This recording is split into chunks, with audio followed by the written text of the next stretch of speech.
आप देख रहे हैं जन आवाज न्यूज 24। अकलतरा विधानसभा से भाजपा प्रत्याशी सौरभ सिंह ने जन आवाज न्यूज 24 से खास बातचीत में बताया कि वे पिछले 25 सालों से जनता की सेवा करते आ रहे हैं।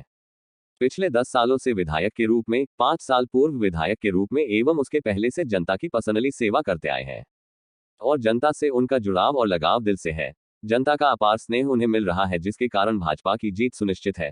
भाजपा के घोषणा पत्र जारी होने के बाद से क्षेत्र में अच्छा प्रतिसाद मिल रहा है। जनता घोषणा पत्र का मोदी जी की गारंटी के आधार पर भाजपा को वोट दे रही है। उन्होंने आगे कहा कि जनप्रतिनिधि होने के नाते अकलतरा विधानसभा क्षेत्र को ज्यादा से ज्यादा लाभ दिलाने की कोशिश करते रहते हैं और इसके लिए प्रयास लगातार जारी रहेगा, क्योंकि इस मातृभूमि का कर्जा है और उस कर्जा को जीवन भर चुकाऊंगा। करते कि आप आपकी जीत सुनिश्चित है?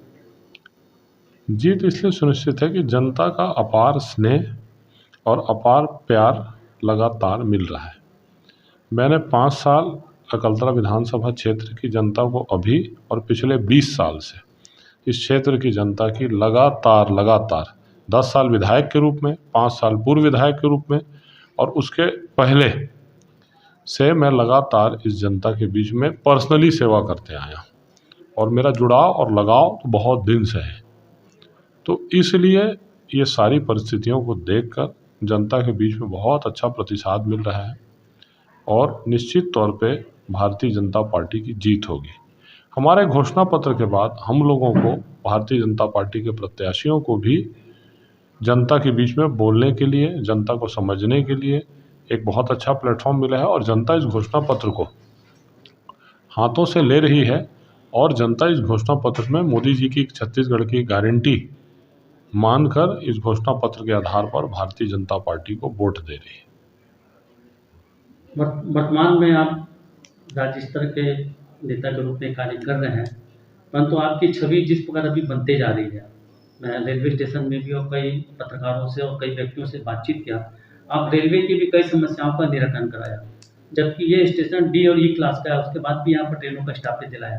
क्या वो आपके जो कार्यकर्ता या जो कार्यकर्ता नहीं होने के बाद जिसका समर्थन आपको मिला, क्या आपको वोट में तब्दील होगा? कि मेरा नैतिक दायित्व है कि मैं अगर जनप्रतिनिधि हूँ तो मैं ज़्यादा से ज़्यादा जो लाभ अकलतरा विधानसभा क्षेत्र को मिल सके, जहाँ से मिल सके, जैसे मिल सके, उसके लिए प्रयास करूँ। प्रयास करते रहता हूँ। कभी भगवान का आशीर्वाद मिल जाता है तो कोई चीज़ मिल जाती है, कभी भगवान का आशीर्वाद नहीं मिलता तो कोई चीज़ नहीं मिलती, परंतु प्रयास निरंतर जारी रहेगा। इस धरती का, इस मातृभूमि का कर्जा है और उस कर्जा को जीवन भर चुकाऊंगा। आप चाचा भतीजे की जो आपस में राष्ट्रीय स्तर में जो चुनाव हो रहे हैं, मतलब प्रदेश में जो चुनाव लड़े जा रहे हैं, उनका कहना है कि कांग्रेस वालों का कि ये जो प्रत्याशी कभी इतना अकलतरा में नहीं रहे, बाहर में रहे, बिलासपुर में या बाहर में पढ़ाई किए, तो इस संबंध में क्या फर्क पड़ेगा?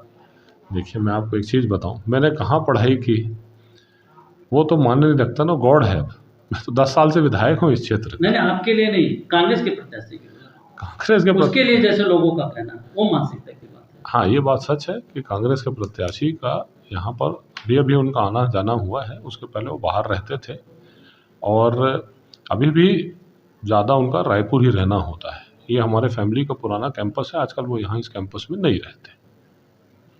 आप बीच में कुछ मुद्दा उठाए थे जिसमें ननकीराम जी आपका कुछ विवाद का विषय बना था। वो तो पुरानी बात है, वो पुरानी बात है। मैंने डीएमएफ की शिकायत की थी। ननकीराम जी का उस समय बात आया था, उन्होंने तुरंत उस बात को कह दिया था कि मेरा जो पत्र था वो सही नहीं था। थाने में उन्होंने रिपोर्ट भी लिखाई, कार्रवाई नहीं हुई।